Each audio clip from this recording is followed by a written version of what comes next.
Hi all, Rick here. Travelling through space is a taxing affair.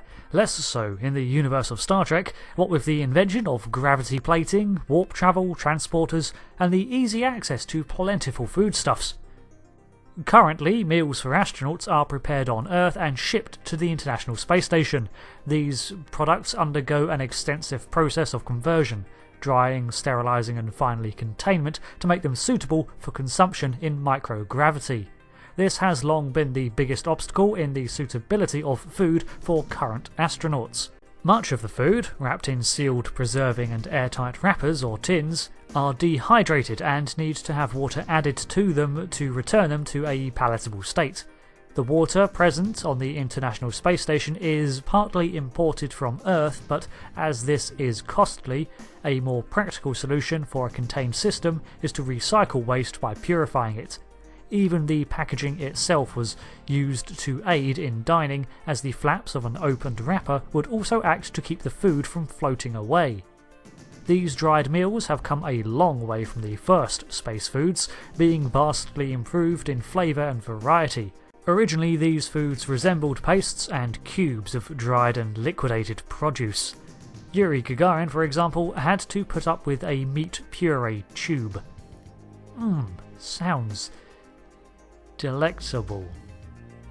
In the time of Starfleet 2151, the NX project had launched its first deep space exploratory vessel, the NX-01 Enterprise.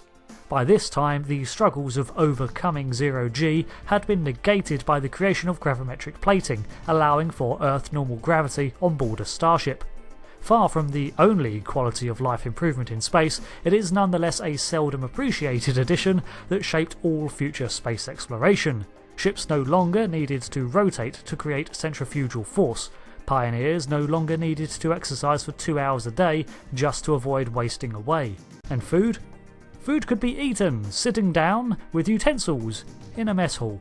Part of the initial crew of the Enterprise included a chef whose sole job was to prepare meals for the crew from a vast reserve of stores.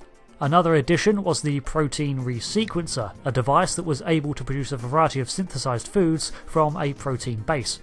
The NX-01 was stocked to supply food for a long time, but the reserves were used in conjunction with the resequencer. But many in the crew claimed to be able to tell the difference between the artificially created food and the dishes from Chef's Galley. By the term resequencer, we can presume that the device analyses a strand of molecules and is able to recombine them with other compounds into a variety of consumables. It is likely, therefore, that the food originates from a form of fuel, maybe even a generic protein compound that could be stored for later use. I'd even speculate that the leftovers from the galley, as well as expired food, could be added to this source to recycle them. This is mostly guesswork, but it seems to make sense for an isolated and contained system. The vessel also engaged in trade and cultural exchange to obtain extra provisions. After all, this was part of its mission statement, to encounter new cultures and share. The NX-01 also had a hydroponics bay, from which fresh produce could be grown throughout its missions, and a water purifier which served a similar purpose as the real-life equivalent. The presence of running water showers on the NX-01 shows that this water purifying system was efficient enough to allow frequent use for its entire crew. The Vulcan people were more advanced in most areas over the early Starfleet, and most homes and starships possessed entire food synthesizers. These devices seemed to operate in a similar way to a protein resequencer, but as the name suggests, could create a much larger library of edibles from constituent compounds. By the 23rd century, the protein resequencer had been phased out of use, likely with the formation of the United Federation of Planets in 2161 and the addition of Vulcan's technology to Starfleet.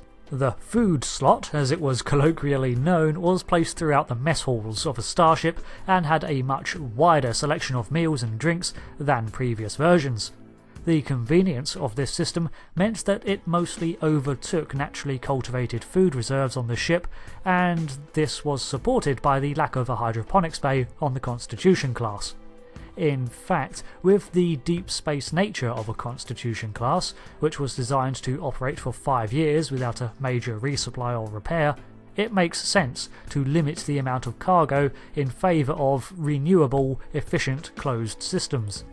There was still an advanced water purification system and a waste recycling facility though. In addition to a library of information, data cards could be used to contain the exact formula for ingredients and algorithms required to produce a meal or beverage. Simply walking to the keypad, selecting an item from the menu or inserting your own selection would allow the food synthesizer to literally assemble the food from a molecular level.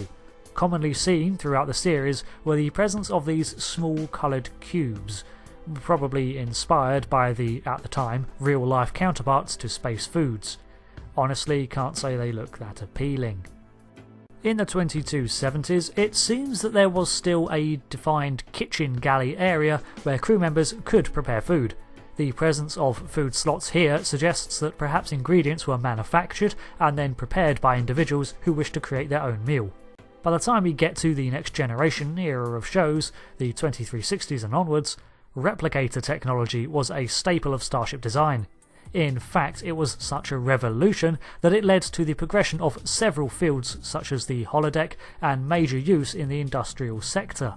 A replicator could produce a wide range of items for almost any purpose, with only a small list of materials that were considered unreplicatable, like dilithium and latinum. On the topic of food, however, the replicator could create foods from even specific restaurants based on the computer's ability to research and collate data on the required dish. Unlike the previous synthesizers and resequencers, the replicator was able to convert almost any matter into energy signatures and then reconstitute it into a new form of matter akin to a transporter. They utilised a matter-energy conversion matrix that could even be converted into a small-range transporter with the right know-how, showing just how similar the two technologies really were. Most food consumed on a starship by this time was replicated from this matter conversion process, even meats, vegetables and everything. So you could say that in the Trek universe, most humans were technically vegan, I guess? Many restaurants on Earth and other Federation worlds still produced non-replicated meals and even offered that fact as a selling point to drive custom. A common sentiment was that replicated food was not as nutritious or tasted unreal. The nutrients of naturally grown food was likely not actually any different from replicated meals, but it's not hard to imagine that the taste produced from a mathematical formula would taste the same every time. Just as an equation produces a single outcome. Basically, it could lack that human flair. Well, for humans, anyway. All along the promenade of DS9, you can find vendors flaunting their homemade foods, Quark's Bar selling a wide selection of alcohol from all across the quadrants, and for the most part, business is thriving. A part of this is because of the myriad of cultures passing through the station that simply prefer organically prepared food, don't know how to use the replicators, or have a bias against them. Perhaps their own tech isn't up to par with the Federation's, or they had a bad experience eating out involving a mispronunciation of the French term for chicken stewed in wine. Because of the vast uses for a replicator, the device was restricted more by programming than inability. For example, without authorization or tampering, any alcoholic beverage would have the alcohol replaced with synthahol. It was also incapable of producing fatally toxic substances, for the most part. Also, it wouldn't produce weapons. But then, what if you needed a steak knife? And any boiling drink could be thrown.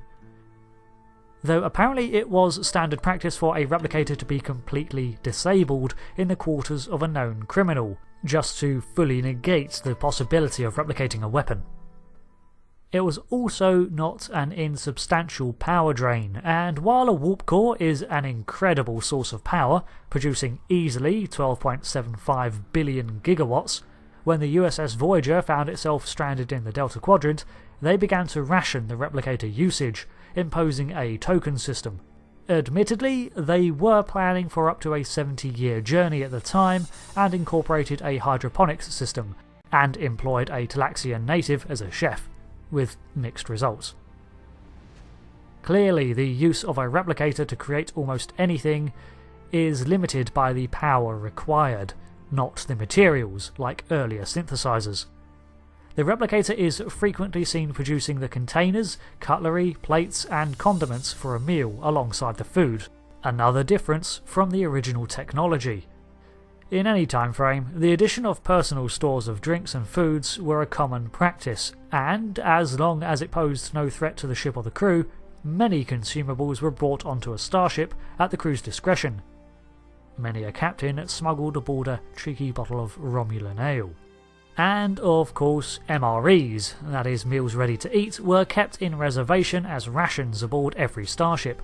These were present for the use of emergencies in case the power went out, effectively disabling the replicators, or for similar survival reasons.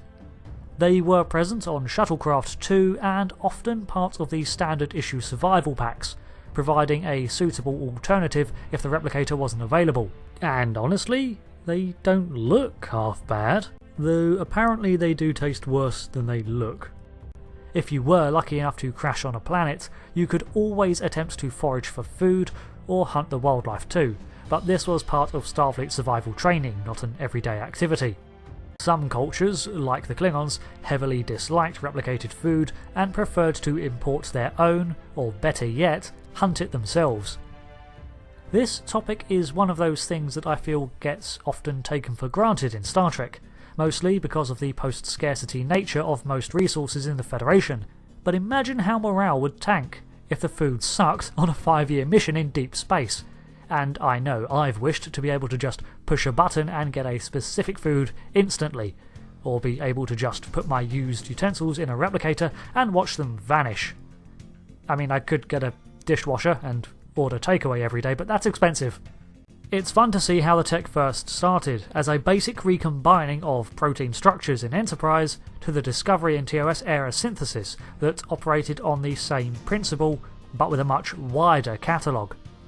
Both these relied on recombining materials into an edible form, unlike the replicator, which actually converted matter into energy where it was effectively more malleable. The replicator in particular required so many other technologies for it to function, like power consumption, transporters and so on, that it was integrated into things like the holodeck to create physical constructs for foods as part of a program. Our current 3D printers can manufacture foods based on data files, but it is still being constructed out of raw materials contained in capsules. So it's much closer to the food synthesizer than a full-blown matter-energy converter like Deep Space Nine's Replimat. That still lies in the realms of science fiction and firmly entrenched in Star Trek's starship design. Thanks for watching this video. I was watching documentaries about the International Space Station and the chore that small activities become in zero-G, a huge quality of life change in space. Makes me appreciate the convenience of gravity. Not that gravity is just for my convenience, it's more like a universal constant in physics as we understand the nature of space-time. But hey, let's not get too heavy with the real science. Get it? Heavy? Because weight? Gravity, I'm just gonna go. Thanks again for watching, and you've been awesome, and goodbye. Or they had a bad experience eating out involving a mispronunciation. How ironic is that?